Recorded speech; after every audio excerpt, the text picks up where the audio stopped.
Tired of the negativity? Looking for a shot of optimism? Well, I have an inspiring story to make you smile right after this. This episode of Misfits and Crackpots is brought to you by the Well-Crafted Story Workshop. Struggling to connect with your audience and attract new clients? Transform your speaking skills at the Well-Crafted Story Workshop with Coach Jimmy Hayes Nelson and yours truly, Dr. Danny Brissell. In just 2 days, master the art of crafting compelling speeches that convert listeners into clients. Whether in-person or virtual, you'll get personalized attention in an intimate group, learning not just from expert coaches, but from fellow entrepreneurs. Don't let another opportunity slip away. Get your free story blueprint today at wellcraftedstoryworkshop.com and turn your story into your most powerful business tool. Your success starts here. Visit wellcraftedstoryworkshop.com now. You're just a well-crafted story away from 7 figures. Hello there, my friend, and welcome to Misfits and Crackpots, short, inspiring stories for busy people. I'm Dr. Danny Brissell. This is a podcast for those interested in extraordinary stories about ordinary people and companies. Consider it your dose of positivity and inspiration for the week. Shakti Gawain wrote, "The more light you allow within you, the brighter the world you live in will be." This week's success strategy: let your greatness shine. Born Namgyal Wangdi, the 11th of 14 children, his life's narrative would be one of ascending ranks in a profession as challenging as it was rewarding, with his business partner Ed by his side, both forming an unlikely yet formidable team. Namgyal came from humble beginnings. His childhood was not chronicled in the pages of great books or echoed in the halls of academia. Namgyal did not have the luxury of a formal education. Instead, the classroom of his youth was the vast expanse of nature that surrounded him, offering lessons in a language without words. His family, though not of substantial means, was rich in love and support. The work ethic required by his family's lifestyle was instilled in Namgyal from a tender age. Tasks that might seem menial to the untrained eye were, for young Namgyal, the building blocks of discipline and endurance. From an early age, Namgyal was a natural leader among his peers, known for his ceaseless energy and ability to navigate obstacles with a grace that belied his years. He possessed an uncommon blend of curiosity and caution.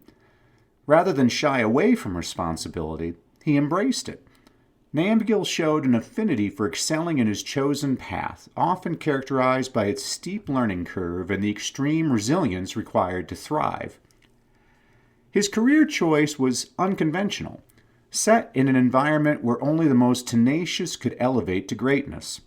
But Namgyal was not deterred by the vertical climb that his profession demanded, nor by the scarcity of resources that often accompanies such a pursuit.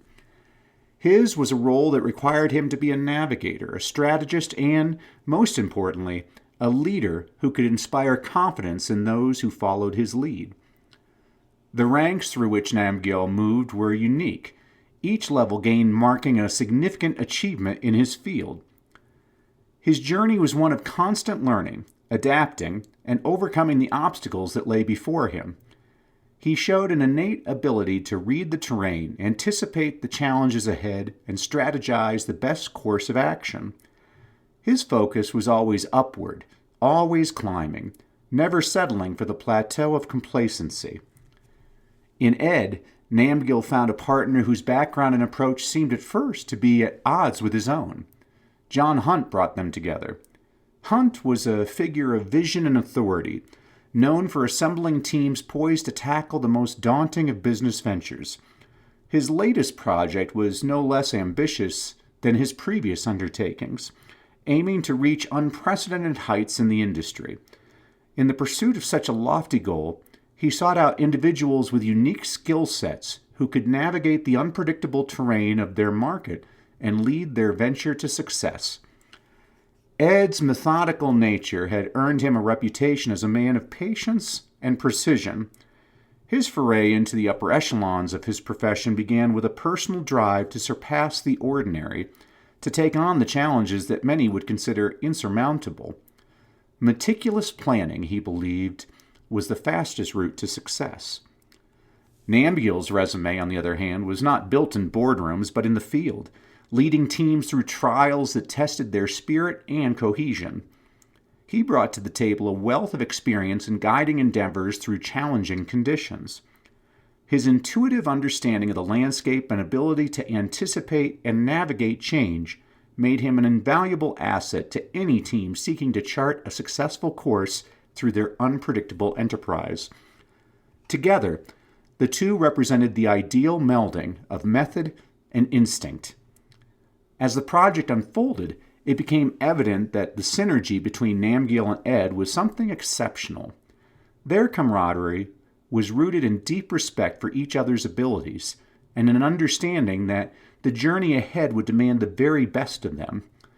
They embarked on a series of retreats where they would lay the groundwork for their undertaking, mapping out the market, identifying potential pitfalls, and crafting strategies to adapt to the ever-changing dynamics of their project. Together, Namgyal and Ed embarked on what would be a historic journey. Namgyal's role was critical, yet understated. His strength, both physical and mental, shone brightly in the harshest conditions. He was a man who wore many hats: a guide, a friend, a carrier of burdens, and a keeper of spirits. His laughter provided Ed with a warmth no sun could match. When the elements raged and their task seemed insurmountable, it was Namgyal's resilience that kept them going. His greatness was in his unspoken assurance, his unyielding courage, and his unwavering commitment to the team's success. At times when Ed faltered, questioning the very possibility of their pursuit, Namgyal was the rock upon which Ed's doubts broke. It was Namgyal who led the way, offering a beacon of hope. And on the fateful morning of May 29, 1953, the duo reached the pinnacle of success in their field, mountaineering. No one in the world had ever stood higher, literally. When the pair had reached the summit of the highest point on Earth, Mount Everest, they shared the feat, but history would remember it differently. While Ed, Sir Edmund Hillary, became a household name, Namgyal, the guide better known as Tenzing Norgay, remained largely in the background, his greatness overshadowed but never diminished. Yet Tenzing Norgay never sought the limelight.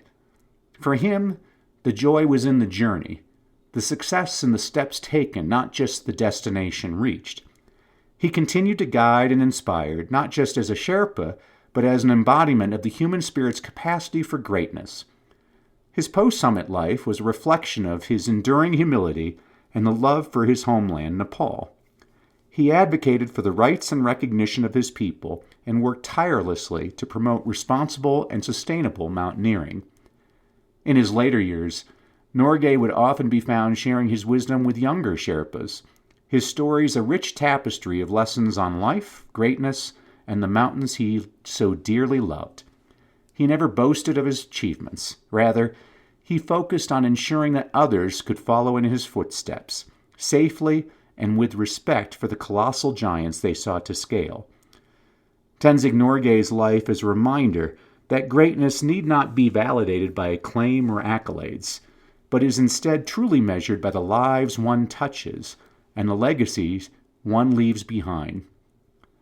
For every climber who summits Everest, there's a piece of Norgay with them, the quiet strength, the steadfast courage, and the gentle reminder that every peak is within reach if one has the heart to pursue it. His story, like the mountain he conquered, stands tall and enduring. He let his greatness shine not by outshining others, but by being a guiding light. See, friend, inspiration is all around us. You just have to look for it. Thanks for listening. Join us next week for another inspiring story about misfits and crackpots. Misfits and Crackpots is a production of Success Media, produced by Terrence Wishner. Sound effects by Alessandro Lucati, courtesy of Pixabay. Thank you for tuning in. If you love today's story, there's so much more to explore in the book Misfits and Crackpots by yours truly, Dr. Danny Brissell. Grab your copy now on Amazon and dive deeper into the extraordinary lives of those who dared to change the world. Don't forget to subscribe, leave a review, and share the podcast with fellow misfits who love inspiring stories. See you next time.